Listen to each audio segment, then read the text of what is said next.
Welcome to Share Control, your workspace in the cloud. In this video, we'll go through the features of the next version of Share Control that are available for an upgrade now. If you want to use the Covid-19 amendments in IFRS 16, an upgrade is necessary to account in accordance with the rent concessions amendments to IFRS 16. Please contact us to make the upgrade. The main feature of the new version is that registration of periods is changed. There are now an unlimited number of periods. This makes it much easier to register changes in payments and fixed payments in complex contracts. You can add options easily and turn on or off whether they should be included. Please be aware of the language in the standard when you include option periods. The option needs to be reasonably certain to be exercised. Another improvement to cash flow registration is that it's now possible to further specify your fixed annual adjustments. We have added fields for setting the frequency, which no longer are required to be yearly, and one can add an end date of the adjustments as well as register a fixed amount that is exempt from the adjustments.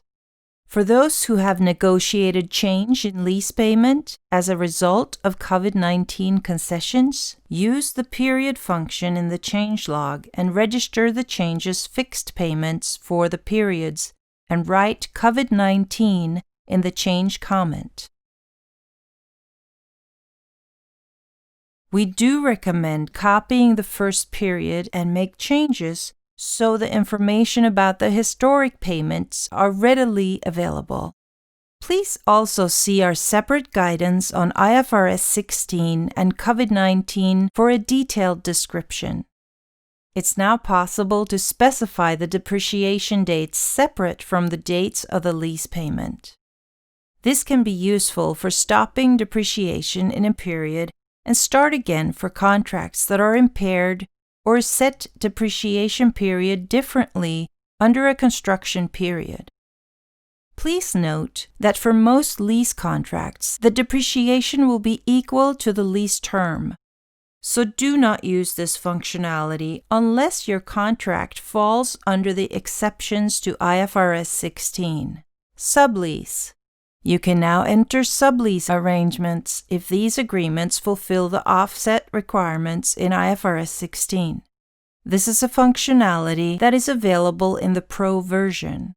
You identify the sublease contract for each lease contract.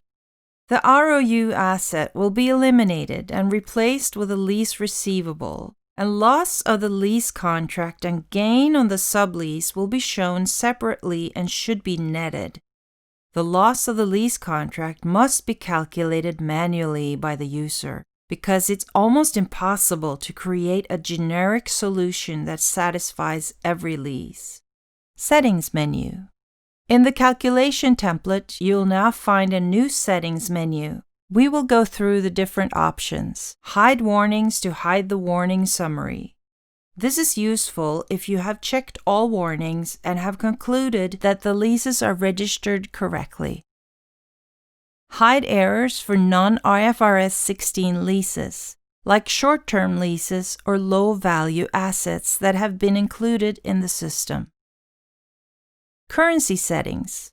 If you want the system to automatically calculate income statement captions and changes to average exchange instead of closing rate, turn off using closing rate only.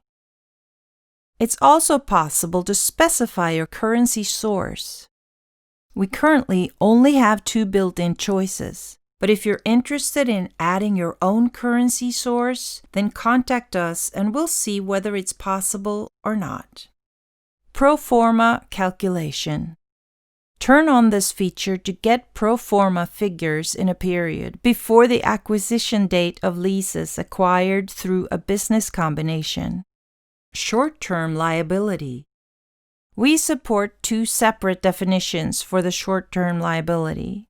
Our standard definition is to use the installments of the next 12 months, while the alternate definition instead uses the discounted value of the new 12 months payments. The menu sheet has always been the easiest way for the user to create their own reports.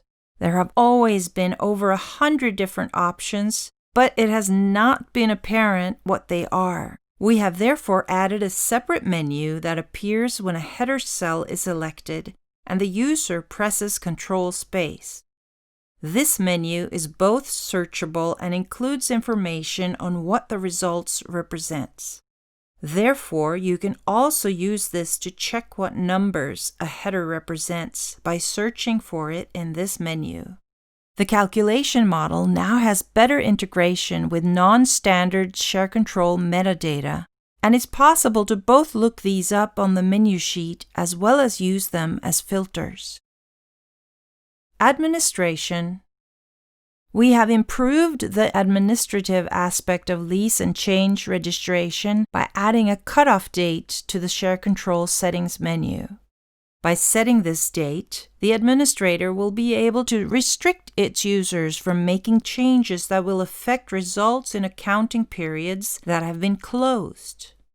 That includes both entering new contracts and making changes to existing contracts. Go to Settings. Settings is only available for the administrator. Choose reporting periods and set the first date the change can be registered. Expired contracts. In the new version, expired contracts are marked as follows. This is checked against the actual date. Share Control is a company with experienced accountants and IT experts who are here to help you. Visit us on our website.